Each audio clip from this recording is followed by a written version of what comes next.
रेहाना और रवि की शादी के बाद रवि के पास कुछ नहीं था। रेहाना, तुमने मुझसे शादी करके एहसान किया है। मुझसे ज्यादा तो तुम कमाती हो। अरे तो क्या हुआ, एक दिन आएगा रवि कि तुम खूब पैसा कमाओगे। मुझे तुम पर पूरा विश्वास है। रवि और रेहाना खुद को स्टैंड करने के लिए पूरी मेहनत करते। रेहाना, मैं नौकरी नहीं करना चाहता हूँ। तो कोई बात नहीं, मैं नौकरी करके घर चलाती हूँ, तुम बिजनेस सेट करने की कोशिश करो। एक दिन। रेहाना, तुम जानती हो, मैंने जो विज्ञापन बनाने वाली कंपनी खोली थी ना, उसे बड़ी ब्रांड का ऑफर आया है। अब हम लोगों के दिन प्यारे न्यारे हो गए हैं। मैं जानती थी रवि कि एक दिन तुम सेटल हो जाओगे। रवि का काम अच्छा चल जाता है। एक दिन वो रेहाना से कहता है, रेहाना, अब हम लोगों का बच्चा भी हो गया है। बहुत छोटा है वो। उसका ख्याल कैसे रखेंगे हम? कैसे क्या, मैं गांव से माँ को लेकर आ जाती हूँ। नौकरी से हाफ डे ले लिया करूंगी। अभी तो वो छोटा है, स्कूल जाने तक मैं मैनेज कर लूंगी। देखो रेहाना, मैं अब अच्छा कमा रहा हूँ। तुमको नौकरी करके परेशान होने की कोई जरूरत नहीं है। अरे कैसी बात कर रहे हैं, मैं अपनी लगी लगाई नौकरी कैसे छोड़ दूं? और मैंने तो सुना है हम लोगों को कुछ ही महीनों में सरकारी नौकरी मिल जाएगी। सरकारी नौकरी में कितना कमा लोगी? उतने में तो मैं ड्राइवर रख लूंगा। रेहाना को रवि की बात का थोड़ा बुरा तो लगता है।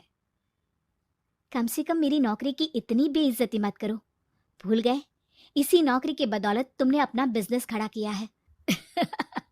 अरे वो तो मैं किसी के भरोसे भी कर लेता। देखो, अपने बच्चे को संभालो, घर का काम करो। अब बाहर जाती तुम अच्छी नहीं लगती हो। रेहाना रवि के कहने पर नौकरी तो छोड़ देती है, लेकिन अब बड़े से घर में उसकी कीमत किसी नौकर से कम नहीं होती। एक दिन रवि का दोस्त आता है। भाभी, हम लोग तो आपको तब से जानते हैं जब से आप लोग शादी होकर इस शहर में आए थे। आपकी बदौलत ही सारा बिजनेस खड़ा हुआ है। ये किस्मत तो आप ही की है भाभी। हाँ हाँ भाई, हमारी मेहनत तो कुछ है ही नहीं। अरे होगी, लेकिन भाभी की किस्मत के आगे कुछ नहीं। दोस्त वहां से चला जाता है, लेकिन रवि का गुस्सा सातवें आसमान में होता है। देखा कैसे बोल रहा था? अरे बिल्कुल अच्छा आदमी नहीं है ये। कैसी बात कर रहे हैं आप? प्रशांत भैया तो बहुत अच्छे इंसान है रवि। कैसे उन्होंने हमारे मुश्किल वक्त में हमारा साथ दिया था। अरे था पैसा तो साथ दिया, नहीं तो कौन पूछता है? रवि का व्यवहार पैसा आते ही अलग हो गया। वो बंदे को बंदा नहीं समझता। घमंड से घिरे रवि ने तो एक दिन हद ही कर दी। रेहाना, मैं अब तुम्हारे साथ नहीं रह सकता हूँ। क्या? क्या बकवास कर रहे हो रवि? क्या कहना चाहते हो? और क्यों नहीं रह सकते तुम मेरे साथ? देखो, मुझे कोई और पसंद है, और उसने साथ रहने पर बस यही शर्त रखी है कि मुझे तुम्हें तलाक देना होगा।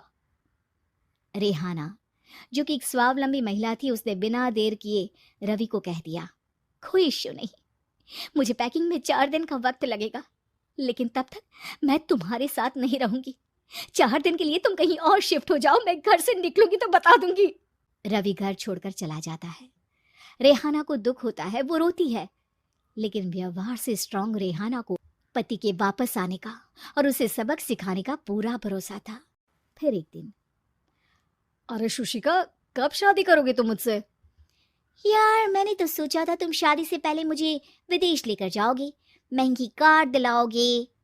अरे सब दिला दूंगा, लेकिन पहले मुझसे शादी तो कर लो। हाँ हाँ, क्यों नहीं। मैं कुछ दिनों के लिए अपने मम्मी पापा के पास जा रही हूँ और लोगों से अपनी शादी की बात करूंगी। अरे शुशिका, कैसे रहूंगा मैं तुम्हारे बिना? अब तो शादी ही होने वाली है हम लोगों की। शुशिका रवि को छोड़कर चली जाती है। रवि घर आता है, जहां रेहाना को ना पाकर उसे सब अजीब लगता है। घर तो रेहाना के बिना कुछ नहीं है। बच्चे की याद भी आ रही है। चलो एक वीडियो कॉल कर लेता हूँ। रवि रेहाना को वीडियो कॉल करता है, लेकिन रेहाना फोन नहीं उठाती।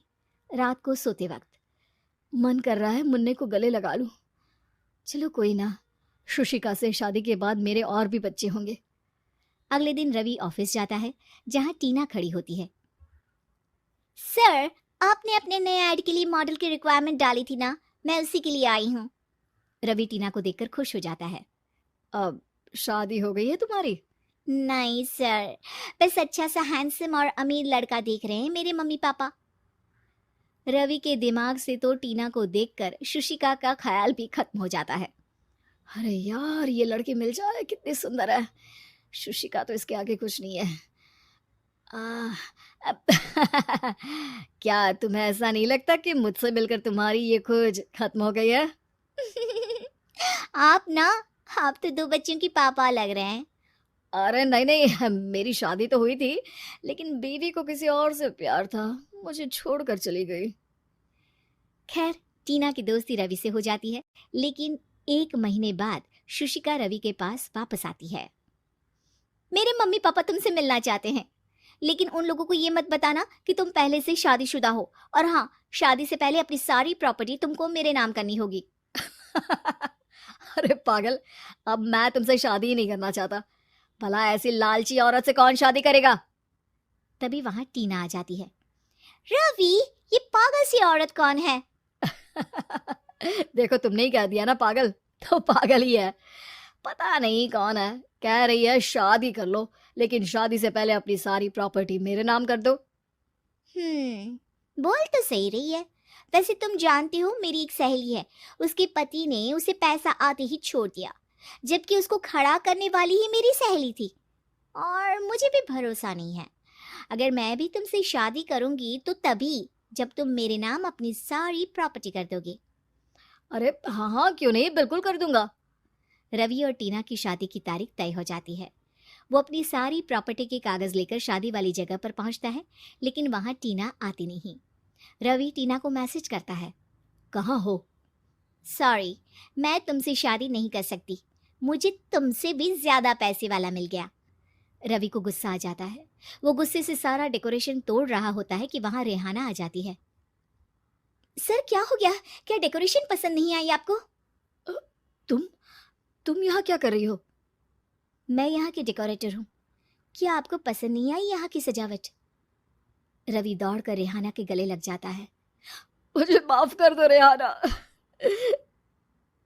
रवि रेहाना के गले लग जाता है और रेहाना टीना को थैंक्स का मैसेज करती है।